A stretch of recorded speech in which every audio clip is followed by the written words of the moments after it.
What is up, everybody? We are back with the Magic and Andrew MMA betting podcast, episode 20 for UFC 272. We have a very special guest today. We have Robbie Fox. Robbie, how you doing, man? Great. I'm happy to be here. I am a little intimidated by the geniuses to my right and left because I know that there's a high esteem on this show to live up to, a high bar. I said it to you guys right before we went on. I'm probably going to offer the casual wiki capper opinion, and then I will go to Magic and Andrew, and they'll tell me like where I went wrong and what I should bet on this weekend. You're too humble, man. But we'll actually go to you first for the first fight of the night. We have Dustin Jacoby taking on Mikhail Sajak. No idea if I said that last name right. I think I gave it a decent shot. You have any thoughts here? That's another thing about this card. There's a couple names on it where I was like, oh my God, I'm going to have to say that name on a podcast, aren't I? Oh my God, it's impossible. I wrote down Jacoby and the under, 2.5 rounds, a lot of first round finishes on both guys' records. Another thing that I should note right away, I'm very new to betting MMA. Kind of got into it with the Barstool Sportsbook when that went live in New Jersey. Then you put the money in your account, then it becomes fun and whatnot. But yeah, super new to it. So I do have a very casual opinion. Magic, what are you thinking on this one? I mean, first of all, people are giving me hit on Twitter too for starting this late today. It was Andrew's fault. Like we get like a couple thousand views and he's living the lifestyle. I have to get off a plane, catch another plane to Puerto Rico, and this and that. The guy thinks he's rich already.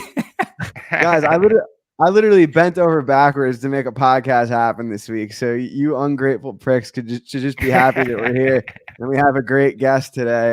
But yeah, I'll turn it back over to you and pretend like these comments aren't coming in. Yeah, I like Mitchell here. Like Jacoby is obviously not going to grapple him. Neither of them are especially good grapplers. And Mitchell, I mean, I like Mitchell by knockout. Plus 400, like why? If he wins, it's a high percentage by knockout, and that's over 20% of the time, like for sure. It's going to be a kickboxing match, and he goes for it. Really heavy hands. He's a little bit undersized for the division, but he hits very, very hard. Goes to the body very well with the left hand. I really like him here. I think Jacoby is a little bit overhyped. Cool. Yeah, I took the under 2.5 rounds here. I think Mikhail's going to come out guns blazing like he always does. I think he's a good shot to knock out Dustin Jacoby, but he also loves throwing himself into the fire. So it wouldn't surprise me if Dustin Jacoby got a knockout in his own right. So I like the under 2.5 rounds there. Next fight, we have Devontae Smith taking on Ludovic Klein. Ludovic Klein, this fight kind of came together on short notice. Robbie, do you have any thoughts here? Another one where I was looking at both records, kind of like another thing. I'm so bad with remembering fighters. Like I watch all the fights and then they kind of just go in one ear out the other. But Devontae Smith rounds 1 and 2 is plus 140 on the Barstool Sportsbook. 11 out of 14 Smith fights were over before round 3. 9 of Klein's fights were over before round 3. I wrote down. So also I wrote down a lot of Klein's Tapology wins have no info behind them, so we don't know if they're real. Wow, I love that. You did your research through and through. Very impressed. No, I knew I was coming on. I was like, listen, even if it's the most basic of research, I gotta respect the show. That's a damn professional right there. Magic. You have any thoughts on this fight? Yeah, both gentlemen are frauds. Big frauds, I would say. Like they are not any good. This shouldn't go the distance. It's a big pass for me. Smith by submission is a crazy number, taking in account that Klein cannot really grapple at all. They are probably going to strike it out. But I mean, I wouldn't even take fight doesn't go to decision at that number because maybe it's a staring contest. They are both very fast. They are not really great at initiating the action. I think it's a mess of a fight, and I would rather pass. Yeah, I agree with everything you said. I have no bets on this fight. Kind of think both guys. Honestly, think I'll probably be betting against the winner of this fight. I think they're both a little overrated right now. So next up, we have Tim Elliott taking on Tajir Ulanbekov. I'm going to start this one off because I have a strong take here. I think if Tajir Ulanbekov's name was like John Smith and he was from Iowa or Nebraska, he would not be a minus 250 favorite against Tim Elliott. I think there's going to be a lot of scrambles in this fight. I think it's going to look more like a pick 'em. Elliott's one of the best wrestlers in the division. Tajir is big for 125, but his first 2 fights in the UFC, both super close fights with guys that aren't necessarily at the top of that division. So I think there's value on Tim Elliott. I took plus 220. Robbie, do you agree with that? I don't know. I wrote down for this one Ulanbekov via submission plus 245. Elliott choked out 3 times. Ulanbekov 6 subs on his record. I don't know if that's possible, but I also didn't realize that we could pass on fights. You guys just passed them last time. I wrote down picks for everyone. What the fuck? That's you're more dedicated to the cause. I'm going to pick Devonta Smith and then in the previous one. Yeah. For this one, like I agree that Elliott is the value side probably, but I think he's going to lose. You know what I mean? I have nothing on the fight. I think ends by submission was interesting, but plus 165, it really isn't it. Doesn't go the distance. Plus 100 really doesn't stand out to me either. I mean, Elliott is stupid. I would rather not bet on stupid fighters. Like last time out, he's clearly losing the fight and stays on his back for 5 minutes. I mean, I get that his trainer was yelling at him that he had the fight won and stay safe and whatever, but the guy just goes in there and creates a lot of action, a lot of scrambles. And Ulanbekov is solid on top. I mean, he's a really difficult fighter to submit, I feel. I don't know. Elliott by submission is wide, but at the same time, I think Ulanbekov is going to win a competitive but clear decision. You know what I mean? So, yeah, another pass for me. Good. A lot of passing today. Hopefully, yeah, I'm not betting on all these. I'm giving picks right now, but I'm not. You know, I'm not Robbie's laying units on every one of these. Carrying the show. This one we have the biggest favorite of the card. Umar Nurmagomedov is taking on Brian Kelleher. Robbie, do you think Umar is going to live up to his last name here? Listen, I really like Brian Kelleher as like a New York guy. He was sitting close to the media section at the last New York fight, going crazy for all the fights. You love to see it. I would feel very stupid putting money against a Nurmagomedov and losing. So I'm not going to do that. Magic, what are you thinking? I played Kelleher, man. I had to. Like, this is a gigantic number. I mean, how is he going to cover like minus 1,000 against Kelleher? He's going to need to come out and like take his back instantly and choke him out or something like that. Like, I get why he's the favorite, but I'm really not that impressed with the guy. His first UFC win was against Moroes. He looked good, but up to the point where he kicked him in the head and hurt him, he was looking... I mean, he was winning, but it was an honest fight. He's a good fighter.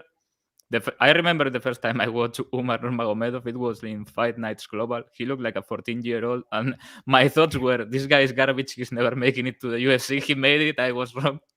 And he's a decent fighter now, but I hear people saying that he's going to take over the division and this and that. I mean, if they get this kid in a fight with Peter Yan, he's going to die, like literally die. He's not top 5 or top 10 right now. People are a little bit crazy. I think this number is gigantic. Kelleher money line and submission. I mean, Kelleher by submission. I have plus 1,600. This is insane. He has a great guillotine, and Nurmagomedov is going to be shooting. I don't know, man. There are plus 1,800 around the board too. I cannot get them at those books, but that is a gigantic number. I also like fight doesn't go to decision around plus money, plus 100 or so. That's a good bet, I think. So yeah, if Nurmagomedov comes out and hurts him or chokes him out, I'm not going to be too mad. I feel like a stab on Kelleher here is compulsory. Did you see this? Is this the Pumbaa that came on the Christmas special? Yeah, I think so. Wow, that is epic. Yeah, I mean, I feel like if you're going to play Kelleher, submission's probably the way to do it. Like you said, he has a really good guillotine. I do think Umar's the real deal, though. I think it'll like my thoughts on this fight are kind of like what yours were on Elliott. Like there's probably a little bit of value on Kelleher, but he also probably still loses. So I'm fine passing here for now. I actually think the over 2.5 is not a bad spot at like minus 140. I think Umar is pretty content with riding out on top. Kelleher, not an easy guy to finish. So I think the over is worth a look if you're wanting to bet this fight. Magic, I think this might be you've probably been more excited for this fight than anyone I've seen. We have Moroes taking on crazy Agapova. What do you This think? is a super fight. How is this not a main event? like they legit want to kill each other. The girl was on the media saying that Agapova was about to stab her, and she like, there is a big storyline here. Why is this not on the main card or something, or on a fight night card as co-main or something? It's a really good fight, and these slaps, man, these hoes are aggressive. They are going to go after it. It's going to be a good old fight. I think Agapova is crazy. I think Agapova is going to fuck her up, honestly. He pulled one of the biggest stunts I have ever seen against Dobson. I think she was minus 1200 and she lost that fight by stoppage. But last time out, she fought intelligent, and I mean, she's stupid, but honestly, she has a lot of good things to really be a name in the division at flyweight. She has a lot of good assets. She's built like an 18-year-old skinny man as a woman. And that is huge if you are a fighter. Like, she has power. She has good finishing instincts. She's faster, longer. Moroes is probably going to have to go forward and maybe try to take her down. I think she's going to get lit up. Agapova inside the distance around plus 200 is pretty good, I think. And fight ends by submission plus 220, plus 260, I think it is. That's a good bet, I think, too. Cool. I have Robbie, I have Agapova via submission plus 350 on the Barstool Sportsbook. It's been 2 years since Moroes fought. Agapova's got 5 submissions on her resume, 2 performance of the night submissions in her last 3 fights. Plus 350, great value. Robbie, what states are holding the Barstool Sportsbook now? I think it's starting to grow, right? It is starting to grow. I don't know all of them. It's definitely live in New Jersey. It's live in Louisiana, Illinois. I'm trying to think. I think it's live in Ohio as well. I don't know. I should know the list to try to grow that, but I don't have the list. Denver, it's there. Colorado, it's definitely live in. Indiana, it's live. Awesome. So if you guys got to check that out if you haven't already. But yeah, I think this fight's a weird one for me. Like, Agapova lost to Xiaonan Dobson, who I think is one of the worst fighters to ever be signed to the UFC, and then she goes out, fights calm in her next fight, ends up looking really good. So it kind of depends on what version we're getting here. Like, I think the best version of Agapova probably puts Moroes away, but I'm fine passing on that minus 200 spot. Next up, we have a man who let me down greatly in his last fight, Kennedy and Chukwu, taking on Nick Negumereanu. Those are both not easy to say. No, try neither getting of that them. one fast at home. Robbie, what do you got here? Just the under. It's a risky under because it's 1.5 rounds plus 135, but we're coming off of someone being knocked out in the first round. There's 6 of 12 of Nikolai's fights ended in the first round, so I feel like the under is not a safe bet, but a decent one. Cool. Oh, thanks, Lee, There for you hooking go. us up here. Lee. I'll Shout out leave Lee. this He one on kind of runs the Spin and Backfist Twitter and like Instagram. He helps us run all that stuff. If you see that on Twitter and Instagram, he's always helping with the clips. Awesome. I'll leave that one up there for a second so people have a chance to look. Magic, what are you taking in this one? This guy stole my Makhachev video for the Spinning Backfist Twitter. Oh, he did. Yeah, and then Jordan Burroughs responded. Yeah. I created beef. Yeah. Hopefully we get that, and then we can go. I think that's a money fight. If they do that, they are going to get fucking paid. Like when I told him I would offer to come keep them apart if they need be. Jordan Burroughs was wrestling Ben Askren. Like, he raped him, but they made money. Yeah, dude, he threw him off the stage. That was crazy. That was in New York. The ref was like, enough. I mean, Ben, you are an old man. You are going to fucking die. Stop. Yeah.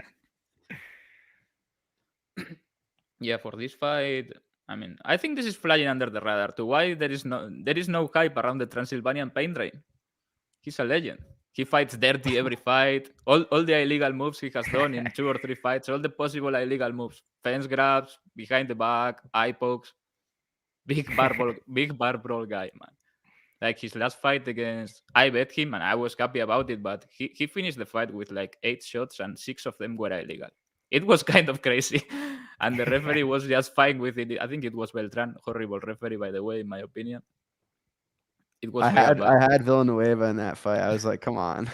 And he wasn't winning anyway. He was getting fucked up, but yeah, that was bad. I think Negumereanu inside the distance around plus 300 here is a pretty good bet. On the feet is an honest brawl, and Chukwu is more volume than power in my opinion, and if it goes to the mat, I mean, I don't know if Negumereanu can drag him down, probably yes, but he has all the grappling upside, so yeah, I like him here. And doesn't go the distance is solid, I feel too. Hope he wins, I like the guy. I think you're his biggest fan. The only fan. Maybe he has fans in Romania or something, but Yeah, maybe his family. But yeah, I have nothing here. I bet on Kennedy against Daun Jung. Got like really good odds on that, and he literally just didn't fight. I think he has the potential to look like a big favorite in this fight, but kind of hard to trust him after that performance. So I'm good staying away with this one, at least for now. Maybe if the odds came down a little bit, I would take a second look. But next up, we have Jan Xiaonan versus Marina Rodriguez. I think the winner of this fight, especially if it's Marina, is pretty close in line for a title shot. I mean, if Marina wins this, I think she's going to get it. But Robbie, who are you taking here? Do you think minus 280, minus 300 is justified for Rodriguez? Like I wouldn't bet on her, but I do think she's going to win the fight. I wouldn't bet on her at that. I also usually like taking the over in like just women's fights like this, but it's minus 286, so it's like I don't know. Do you take it there? Probably not. Magic, who you got? yeah, I think that's a good approach.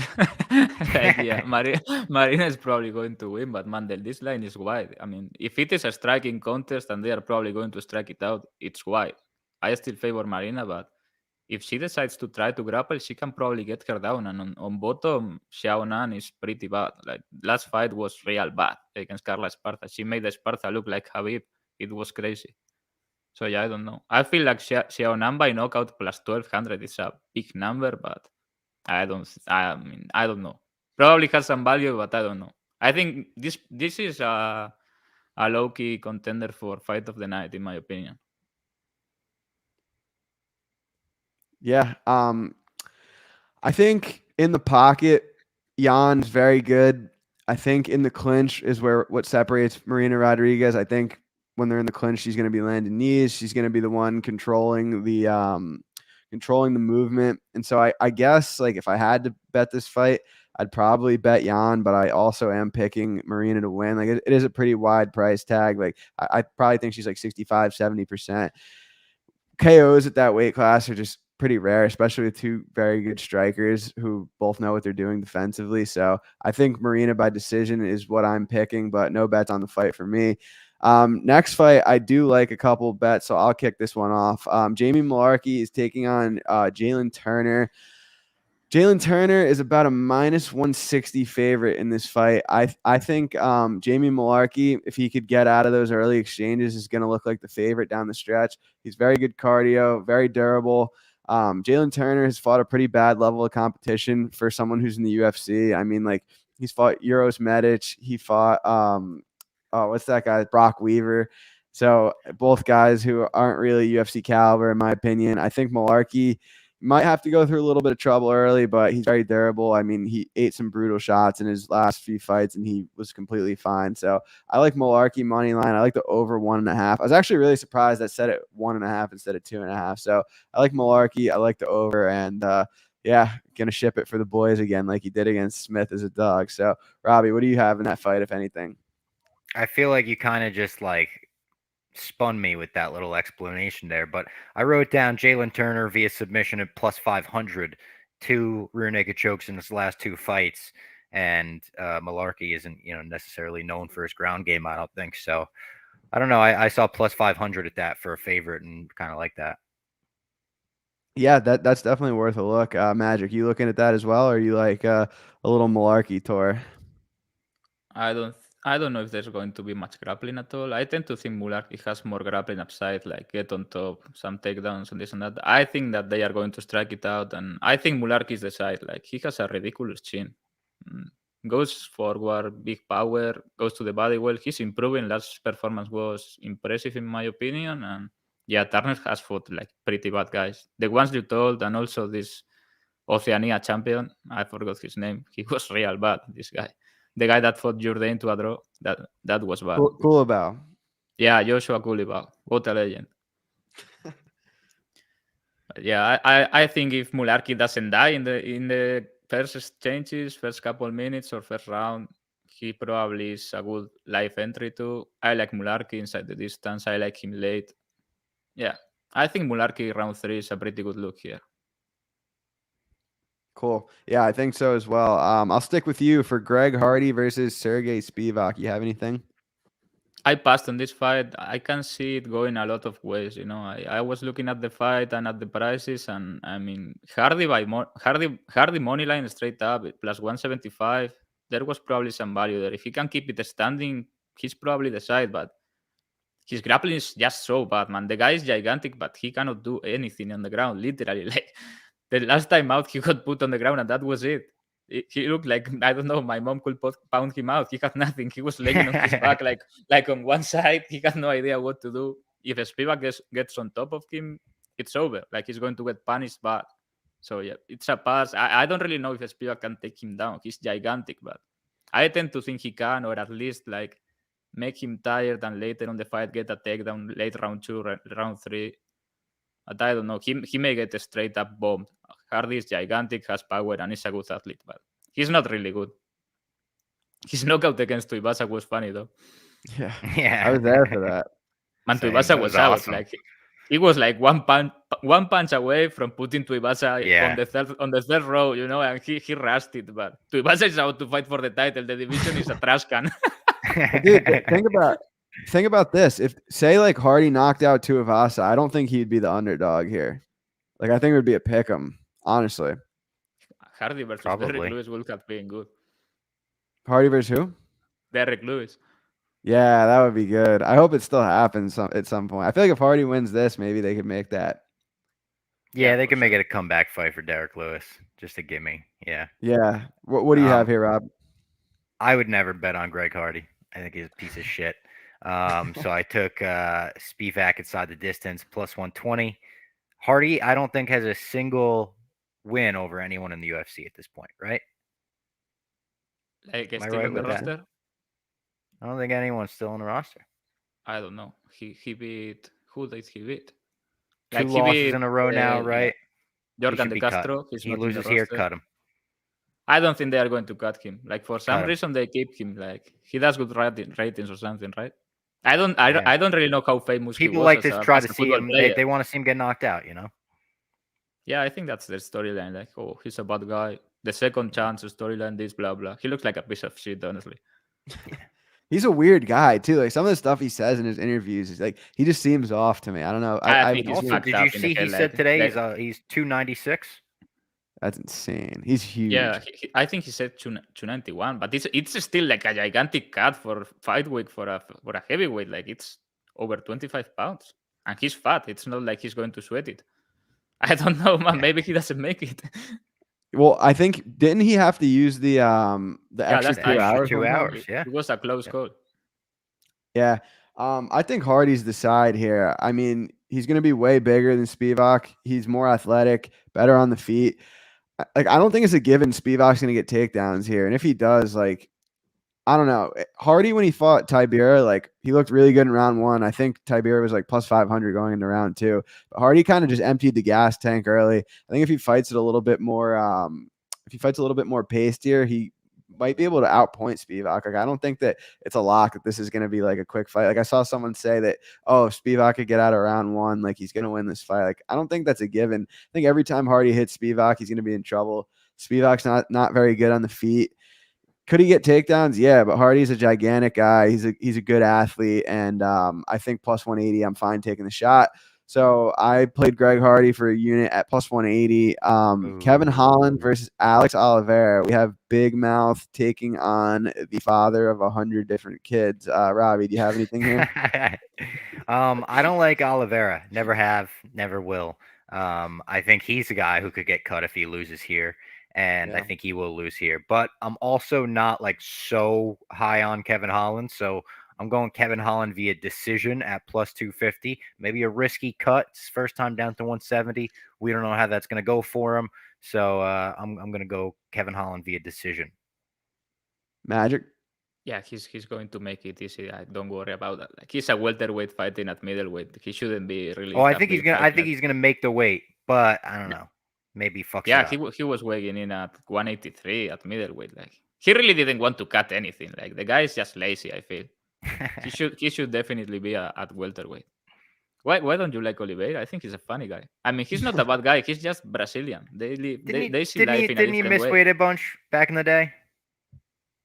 I don't remember that. I remember his yeah, workouts. I think he remember missed the weight good a things, bunch. Robbie. You have to be positive. I think that's the root of me not liking him. I think he missed weight and then he like knocked somebody out that I wanted to win, and I was pissed off about that, so I never let it go. I'm a big grudge holder. I think Oliveira is like to have some grappling upside early until he gasses or randomly decides to quit. Like a lot of time he's just looking good and then he's like, okay, I'm a quit. Like I'm done. I'm done with this. I have fought for 8 minutes and I'm just going to lose this fight. I really don't get it. But yeah, I think Holland by submission is the best line of the whole card. How is Holland by submission plus 900? This guy just quits and doesn't get knocked out. Like he has been knocked out once and submitted 6 times or something. And he just quits. Like, yeah, he's getting submitted. I mean, there is no other way around it, people. He's getting submitted. I played Kevin Holland round 3 submission plus 5,500. Like, how is this possible? The guy just quits and he's going to get submitted. Alpha unit, this is a must. Round 3 submission. Probably up 2 rounds to make it worse. Yeah. I really like this bet. I think he's getting submitted. I really don't know why this is this price. Maybe Holland now just goes out and fucking bonks the guy for a first round knockout and I look like an idiot, but I think he's going to get tired, quit, and get submitted, or get hurt and get submitted. Yeah, I bet Holland at minus 250 earlier in the week, which is something I didn't think I'd be doing. But when I looked into tape for this, like Holland's a much better striker. And if you look at who he was getting out grappled by, it was at 185, and it was by like Marvin Vettori, Derek Brunson, like some of the best grapplers in that division. He belongs at welterweight. To your guys' point earlier, Oliveira kind of just quits in fights. I don't know. I don't really see what his path to victory here, unless he comes out and is just looking like prime Damian Maia. I don't think he wins this fight. I think Holland probably puts him out in the 2nd or 3rd round. Yeah, Holland's definitely better suited at 170. Next up, Edson Barboza versus Bryce Mitchell. This is probably one of the more fun fights on the card. But before I dive into it, 120 live viewers right now. Appreciate it, Robbie. We appreciate you joining us. Don't forget to follow Robbie on Twitter. And watch his new show, which is going to be sick. Robbie, who you got in this one? So this one's tough. I like both of these guys a lot. I obviously love watching both of them fight. I think Bryce Mitchell is going to get past this test. It's the hardest test for him, but I think he'll get past it.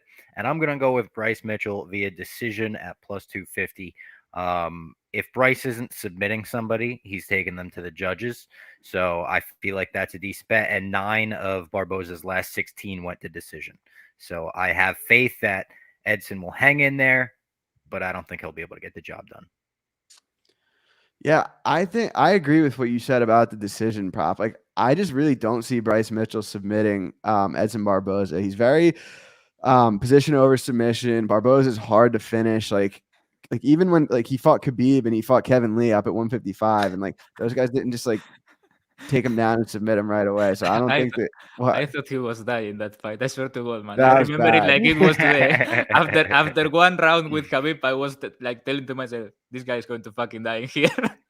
Dude, that was brutal. That was actually brutal. But yeah, I think it's dog or pass with Edson. Like, I don't know. It's hard to get a read on Mitchell because, like, if you look back a little earlier in his career, he was getting out grappled by like Brad Katona, and Edson, like, he's not a bad grappler. Like, he beat Amir Khani, and it's just kind of tough to gauge what Mitchell's skill set truly is because he hasn't fought in a while, and the people like it's kind of been one way traffic in a lot of his fights. Like even against Andre Fili.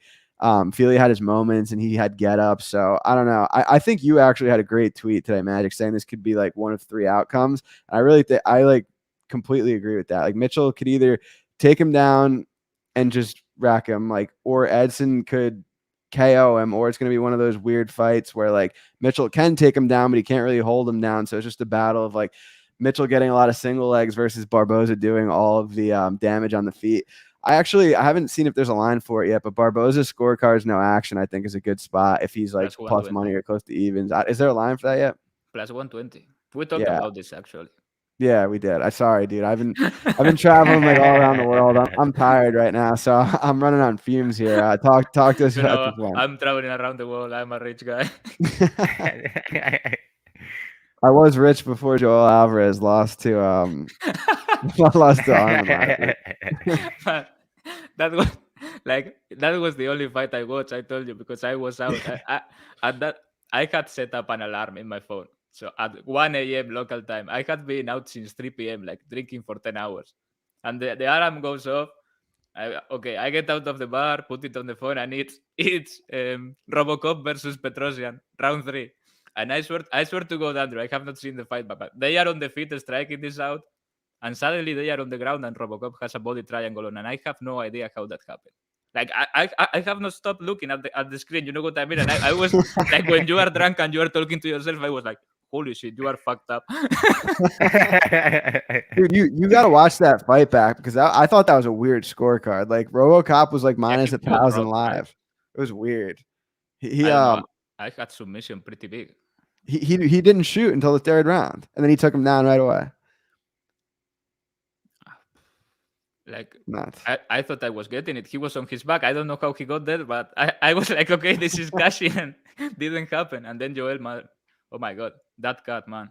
Like when I watched it drunk, I was like, okay, he lost. I went back in, whatever. When I watched it the following day, I was like, holy shit, this guy was bleeding himself out. Yeah, that was bad, man. What do you have here for Mitchell? He's going to be the underdog against Klein or something, so don't worry, guys. If Barboza loses to this hillbilly, it's going to be the lowest of the lows. Come on. This is like 5 a.m. for me. I really like Barboza. I don't like Mitchell at all. And he trashed me on Twitter. I didn't do anything to the guy. Someone tagged him that I bet against him, and he went after me. Doug Nasty trashed you? Yeah, someone tagged the guy. Like I had bet against him. Against, I think it was Andre Philly, maybe. I think yes. He was like, "Oh yeah, I like enjoy losing money betting against me next time too." Blah blah blah. If he loses, I'm recovering the tweet. But yeah, what Andrew said, I think there are like 3 scenarios here. Mitchell can take him down and keep him down and wins a decision. Barboza can't defend, and then Mitchell dies bad. If he cannot get takedowns, he's getting murked. And maybe he can get takedowns, but Barboza pops right back up because he's going to be massive next to Mitchell. Like the size difference is huge, I feel. And then it becomes a strange meme fight where Mitchell is shooting a lot of single legs and trying not to die. Barboza has a very good reactive knee. I don't know, man. I think Barboza is actually the side, money line wise. Plus 140 is a little bit wide, I feel. I played Barboza inside the distance around plus 300. I think that's a good line. If he wins, I tend to believe it's a finish. So yeah. And I really want to bet against Mitchell too. The price makes sense, so fuck him. Next up, we have a co-main event slot that came together on short notice. Rafael dos Anjos was supposed to fight Rafael Fiziev twice now. The fight got rebooked. Fiziev said he had visa issues. Now he is claiming to have COVID. His coach said it was a bad case. So Renato Moicano is flying from Brazil on short notice to fight at a catch weight of 160 pounds. I personally think it's a tall order. I think RDA, I mean, if you look at who he's fought, like crazy strength of schedule, like his last few fights, like he fought Chiesa, who was at 170. Like he's fought Leon Edwards. He actually outstruck Leon Edwards at distance in that fight. But yeah, he's fought Colby, he's fought Usman, he's fought Khabib. Like, in my opinion, Renato Moicano over 5 rounds on a short notice matchup is like one of his easiest fights in a long time. Like even Felder in his last fight. Like, I don't know. My main concern is like when is Dos Anjos going to finally start to look old? I think he's 37 or 38 now. He hasn't fought since the end of 2020. So that's really my main concern. But I think if Barboza, I'm still thinking about the last fight. I think if RDA like looks anything like himself, I think he beats Moicano. I think he should be a wider favorite here, and looking forward to seeing this one. But Robbie, you have any strong opinions here? I think you took the words out of my mouth. I think it's way too tall in order to fly from Brazil on 3 days' notice and go through all that, go through the cut, even though it is at a catch weight. Dos Anjos, yeah, I would say, I mean, maybe via decision though, because like you said, like he hasn't fought in a while, he might start looking old. I don't know. Magic, what do you think? We getting our revenge? We getting our revenge here or what? I think there is a real chance this fight doesn't happen. I don't know if this guy is going to cut 20 pounds. Like, he was on a flight, arrives to Brazil, 8 hours later or whatever it was, gets back to Vegas and has to cut from 180 after cutting seven days ago. I don't know. I don't think he's going to be fit for 5 rounds either. I don't think he's going the distance. He's going to need to get it done inside the distance, I feel, maybe 10 minutes. And stylistically, at first I thought, okay, this is like a weird fight, but I was thinking about it and looking at the tape. And I think Dos Anjos is a bad fight for him, actually. Like, nobody has really controlled Dos Anjos on the ground in the sense of passing his guard, mounting him, taking his back, etc. Nobody. Only Nurmagomedov has really controlled him, and it was more positional control than damage or attempting to finish. And Moicano is a guy that I really like his ground game, beautiful passing, his how do you call this in English? His stopover pass to mount from side control is one of the best in the sports. But he's really not going to be able to control Dos Anjos on the mat. Dos Anjos has better durability, probably more power than him, can grapple him offensively. He's the bigger guy. I just feel that Moicano's chin is a huge liability. Last time out against Hernandez, it was a pretty honest fight in round one. I think Hernandez won the first round, honestly, and Moicano, after just a little bit of grappling against a physical guy like Hernandez, he looked spent. I think he got rocked a little bit, but he looked very tired at the end of round one. And Dos Anjos has made a career out of grinding the shit out of people. Like, I think this is going to look like the Kevin Lee fight, but easier. I really like RDA here. I parlayed him. I think he's going to roll, honestly. Have a hard time seeing Moicano finishing Rafael Dos Anjos. Maybe he suddenly looks 60 years old, but I don't think that's the case. He looks in great shape. Yeah, hell yeah. I'm looking forward to this one. I'm glad they put this together. I feel like out of all the short notice fights they could make, this was a good one. So I'm definitely glad it's I happening. wanted Makhachev. So did I.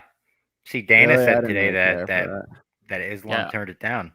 I think it was like his manager Ali talking shit on Twitter, and like he was bluffing, and then Dos Anjos called it like, okay, 170, and it was Ali, and then he must have called Islam, you have to fight Rafael, and he was like, bro, I'm like 200 pounds right now, I'm back in Dagestan or some shit. Yeah, bad look, but probably was his manager. Cool. Well, time for the main event. Before we get into it, Robbie, thanks again for doing this, man. Appreciate it. Having a blast. Andrew is about to catch the heat here. What do you got in this main event? We've got Colby Covington, Jorge Masvidal. We have a grudge match at 170 pounds. What are you thinking? In my brain, in my gut, when I play this fight out in my mind, it looks like the first Kamaru Usman versus Jorge Masvidal fight, the foot stomping fight on Fight Island, where I think Colby Covington is just going to grapple him and pepper him with those punches that don't like knock anybody out, but they kind of hurt him and make their face look all busted up. I think Colby Covington via decision -112. Magic, what are you thinking? I'm Take your time on this. I'm going to let you start because I want the chat to have time to develop this situation. You know what I mean? Yeah. How do I say this? Street hooders. So I played Jorge Masvidal when he was plus 300. I think it's a closer fight than the odds indicate. And the joke here is, Robbie, that I'm a big Colby fan. Like I thought he had a good shot to beat Usman that second time. I've never bet against him before. I just think this is a good spot for Masvidal, considering Colby is a very good wrestler, great pace, great cardio. He 100% deserves to be the favorite here, but his top control really isn't like that great. I mean, Masvidal is a pretty good defensive grappler, and on the feet, I think Masvidal is a good shot to land. And I mean, over 5 rounds, if Colby's not going to finish him, which I don't think is very likely, I think Masvidal is going to have his chances on the feet at plus 300. I think it's worth a shot. Another good look. I mean, I think Colby's finishing ability is being like grossly overrated here. I played the over 4.5 rounds at -137. I don't know why Colby, I think the odds had Colby more likely to finish than Masvidal, which I think is just completely off. But unfortunately, I'm betting Masvidal, so it'll be a win-win situation, I guess. Magic, what are you thinking? This guy has been telling me forever how Covington was robbed in the first match. If the first Usman fight, second fight, he scored for Usman. Colby Covington is the number one pound for pound fighter in the world, according to Andrew since forever. And now he's going to lose with this guy that looks like a child from Africa with his dad bod and everything. Like, what are you talking about, Andrew? That was hard. That was hard to get those words out. I think Colby's going to fucking run over this guy. And I don't like Colby. Like, he's going to rank him over. What is Masvidal you going to do to stop the grappling? Or simply the pace? Like, nobody has really put the pace on Masvidal, and historically he doesn't have much cardio. I think he cannot handle pressure. Like, if you are in front of him, he's a good boxer offensively. He's a sucker for straight punches. I mean, Kamaru Usman was getting him with every straight punch. His defense is not all that. I get that people think he's this great boxer, but defensively he isn't. He has good hands, but he's not a defensive genius or anything close to that. And Colby is going to put insane volume on him, be on his face, combinations. Colby is bigger, the natural welterweight, more durable. I feel like this is going to look like the Colby versus Rafael Dos Anjos fight, and this guy is not Rafael Dos Anjos. He cannot keep up this pace. I think Colby gets like 10, 12 takedowns here, beats his ass, but I think he's going to stop him late. I took some props, Colby inside the distance, round 4, round 5, gigantic numbers. I think he's going to put a fucking beating on the man. And if Masvidal knocks him out, I wouldn't be mad because I don't like Colby, but yeah, I think he's going to fucking run over this guy. We have like the exact opposite like emotions towards this one. I'm like, yeah, if Colby beats him up, like, oh well. I mean, I wouldn't be surprised if it is something like Robbie said, like 49-46 with a lot of time against defense. But yeah, I feel like Colby is really going to beat him up. Yeah, I mean, he beat Usman up pretty badly, and the judges just kind of did their thing. What do you think about the beef? Everybody has an opinion about the beef. Like it's fake, it's real. What do you think? Me or Andrew? Both of you.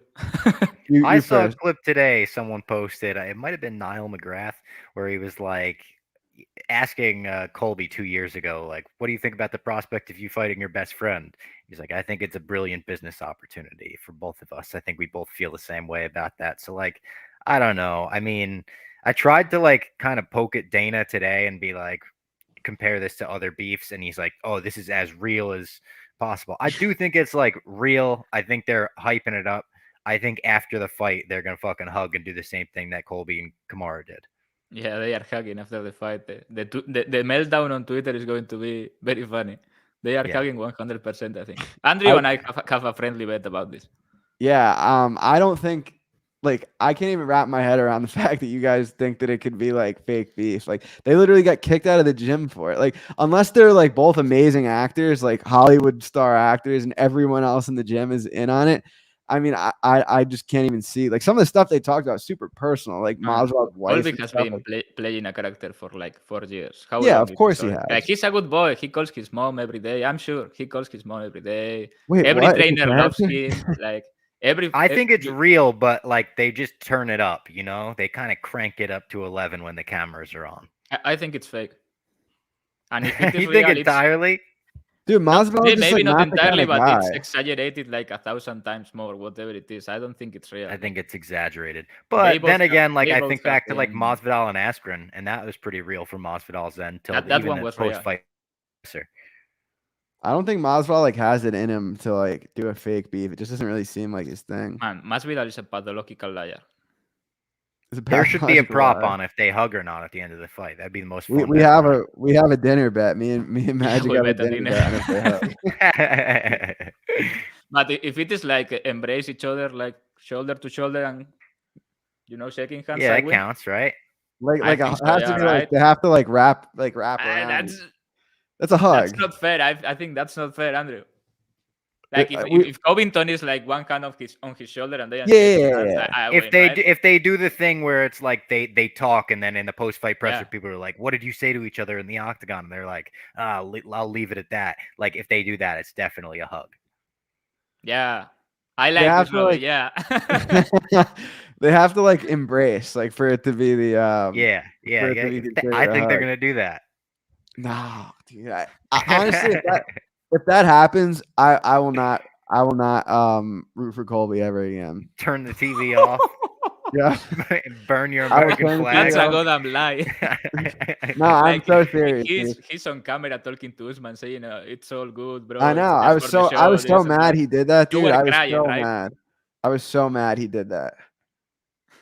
Money This would at be stake. this would be the last. This would be the last straw for sure. You want to do the Lambo parlay? Yeah, of course. I have it ready this tonight. The one I Yeah. sent you. Oh yeah, the it should be minus 200, right? Yeah, this is a lock. Kevin Holland by submission round 3. Michal by knockout round 1, and the Transylvanian Pain Train to win inside the distance. 50 to win 100,000. This is a good card parlay. Yeah, this is no fiat punto. That's so funny. Rob, you want to put together a quick parlay for the people? Yeah, let me look at this. I'm gonna take Covington via decision. Bryce Hall. Jesus Christ. Bryce Mitchell via decision. And then I'm gonna take Agapova via submission. That's solid. Do you know what that pays out? I'm trying to think off the top of my head. I don't know what it pays out to. All right. I don't have that good of That a. has to be like plus 1,500 or something like that. Big one. All right. I've got. This is 100 to win $24,000. I've got Edson Barboza money line. I've got Dustin Jacoby versus Mikal does not go the distance. The over 1.5 in the Mullarkey fight. Greg Hardy wins by KO. Kevin Holland wins inside the distance, and Jorge Masvidal wins by KO TKO. 100 The to chat win roasting my parlay right now is so funny. They said, "Wow, that's a skateboard parlay, razor scooter parlay." I didn't listen. That guy said, "Nice 2-1." Take all the picks I said. That's my fucking Ferrari parlay. This is a tough crowd, man. It really is. Tough crowd.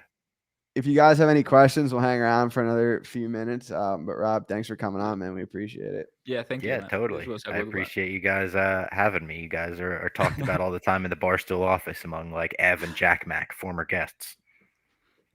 Yeah, we like them a lot. Yeah, they are great guys. That's going to be funny, Andrew. The three of us are going to be doing like a lot more MMA content at Barstool starting tomorrow. We're doing like a live preview show. Patty the Baddie's coming on. Megan O'Leavy's coming on. It'll be fun. I'm going to need a translator for Paddy. Yeah, so are we. No, it's rough. Like right now we are talking, and it's like it was my first language. I don't have to pay attention to you when you are talking. But if I am listening to someone like Paddy or Molly Molly or all these fighters, it's like, what language is this? It's hard. Yeah. I'm going over there for the first time for UFC London. I'm excited. Never been over there. Oh, nice. That'll be It's cool. a good card. Yeah. You are getting to see the future champion too, Elliott. Oh yeah, I forgot he was your guy. I knew that though. Dude, he's a beast. Wait, so talk a little bit more about that new show you're doing. Like, where can people find it and stuff? So it's gonna be, if you follow us on Spin and Backfist, it's gonna be on that Twitter at 3 p.m. the Thursday before the fight, 3 p.m. Eastern time, and it's gonna be like all of us kind of chilling, talking picks, talking storylines of the week, the crazy Cain Velasquez shit, that Dana White interview I just did, talking to Patty about his fight, talking to Megan about the rivalry, her cover through the years, I guess. And it'll be fun, kind of just like a casual, if you're used to the Barstool shows like Pick Central and stuff, kind of just like an MMA version of that. And then we'll probably do shows on Monday, like probably 20-30 minute show, just recapping the fights. Sounds awesome. So tomorrow, 3:00. Yep. Cool. Make sure everyone tunes into that.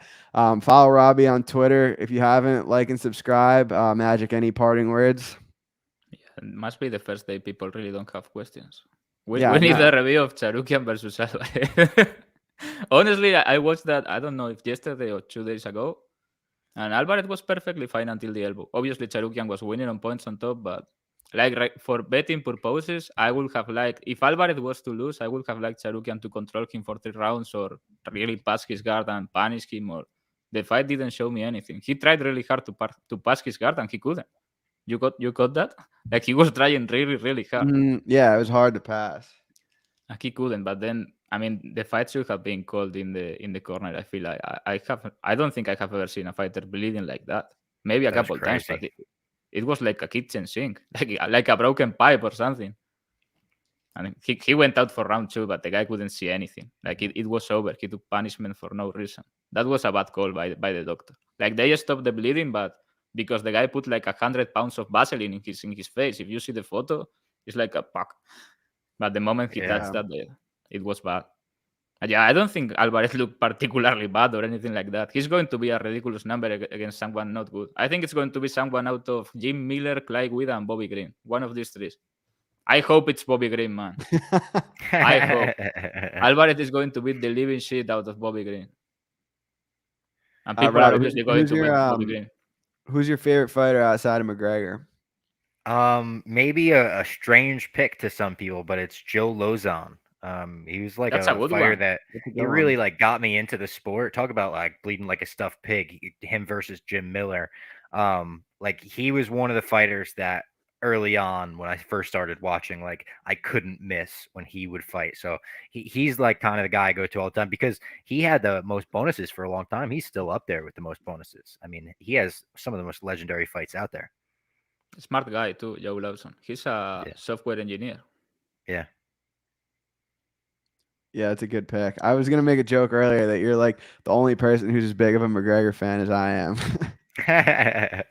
I know when I was like bringing up that people were pissed about him being like McGregor's gonna get a title shot, I was like, just so you know, Dana, I'm not pissed about this. Give him the fucking title shot. And he's so obviously getting the shot. I've been telling like for months now, and people thought I was crazy. Like the division is a mess. And I like Makhachev, and he has a big win streak, but he hasn't beaten. I don't think he has beaten a top 10, right? Maybe Hooker was top 10. Yeah, he was I like don't know, 8th, I think. Okay, congratulations, you beat 10 guys, but nobody's relevant in the division. And Darius was a clear eliminator, but if he gets the shot, I'm not mad. But if he doesn't get it, I don't give a fuck. I want to see Makhachev versus Darius. And people Dana are like, he's making him do that now. Dana was like, because he turned down the RDA fight, we're making him fight Daniel. He's like, okay, this is perfect. He didn't take RDA. Now go fight Darius. He's calling Conor like, yeah, this is almost done. Yeah, I don't know. It's tough because, like, obviously I want to see McGregor get a title shot, but at the same time, I'd love for him to get, like, a tune-up fight. Like, rather than just – he comes back after these layoffs and fights, like, the top guys. Like, I'd love for him to fight, like – he should fight Cowboy again. Yeah. This early stoppage the first time. I hate Cowboy. I would like that one. That's funny. Cowboy's fighting Joe Lawson. Yeah, I know that they're doing, like, probably be a double retirement fight. It should be. Man, I hope Lawson like fucks him up really bad. Yeah, I really don't like Cowboy. Who's the third fighter in your parlay? The Transylvanian Pain Train. Who is that? Nick Negumereanu. That was good pronunciation. That was wow. That was nice. Because it's Latin language too, Romanian. When are we doing a podcast in Spanish? Whenever you want, but you know like 4 words. Yeah, I gotta brush up a little bit first. Now you are going to Puerto Rico. Maybe when you come back. Yeah, going to PR tomorrow, which will be fun. I'll be watching the World Colby Traveler. Yeah, see, but I make the time to do this show because I'm a man of the people. That's why. But in all seriousness, this guy is making me do the show at 3 a.m. local time, and he says he's a man of the people. In all seriousness, thank you guys for tuning in. Robbie, we appreciate you coming on, man. I'm looking forward to watching your new show. Any parting words?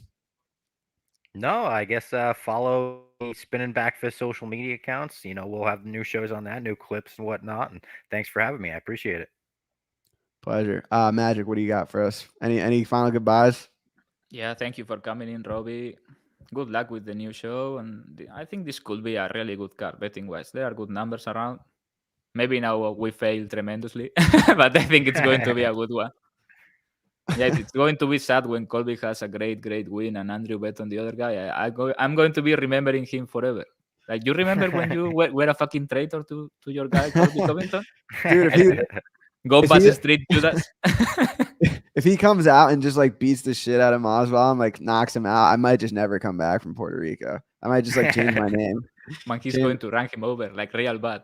And you're going to be like, oh, how could I do this to Colby? Dude, that's what he gets for freaking losing to Usman, bro. I was so pissed about that. I mean, losing to Usman. Like, we'll use that term loosely. But yeah, anyway, thanks for coming, guys. Follow Robbie, tune in next week, and good luck this weekend. Peace. Bye. Thank you.